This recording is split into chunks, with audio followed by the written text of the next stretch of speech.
Medwatch 7 is sponsored by Comanche County Memorial Hospital. 700,000 Americans suffer spinal fractures every year, but most suffer without going to a doctor. A neurosurgeon at Comanche County Memorial Hospital is introducing 2 procedures to the hospital and the area to help patients dealing with back pain.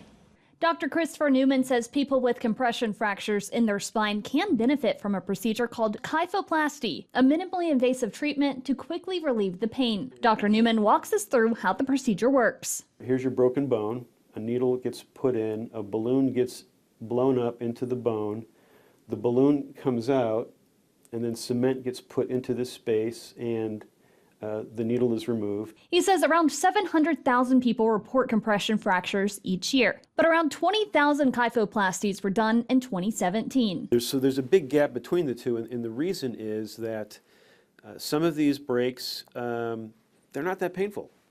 And so some patients white knuckle it and decide, I don't need to go to the emergency room or see my doctor about this. It's something else. They don't realize that they broke their spine, and it heals up and they're okay. But Dr. Newman says about 1/5 of them are so painful, it disrupts their daily activities. The way to treat that is, in the old days, is you lie in bed and you take narcotic pain medicine for weeks until you get better. He says after that, you transition to a back brace for 12 weeks. In the last over 20 years, it's been treating with kyphoplasty, which is a procedure that can actually provide relief almost instantaneously. A lot of times I hear in recovery, my back pain's gone.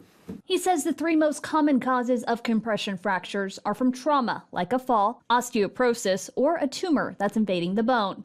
Dr. Newman says having a fracture decreases your mobility. If you aren't moving around as much, your chance of dying actually gets higher. So you don't move as much, you get a blood clot in your leg because you're not walking, that blood clot becomes a pulmonary embolism.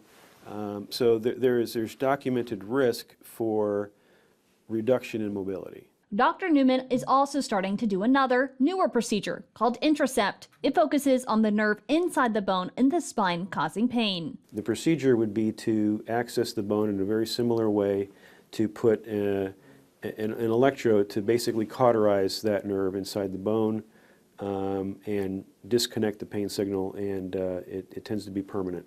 He says in the past they focused on the disc being the cause of the pain, but research has shown that the bone could be where the pain is coming from. When the discs break down, they produce these inflammatory cytokines that are part of arthritis, and that spreads over to the edges of the bone, and then you start to see these changes, inflammatory changes to the actual bone itself. And when we get an MRI, we can actually see these changes. Dr. Newman says the changes used to be ignored and looked at as motor changes, but now they believe it's showing pain from the nerve inside of the bone. Accessing the bone is a very straightforward, putting a needle through this bony channel, getting an electrode right at that nerve, cauterizing that nerve, and that stops the pain signal and makes the pain go away. Dr. Newman says if someone wants more information about either of these procedures, to get a referral from their primary doctor. Unless they go to the ER because of a compression fracture, then the ER will notify his office and he can see the patient. For Medwatch 7, I'm Haley Wilson.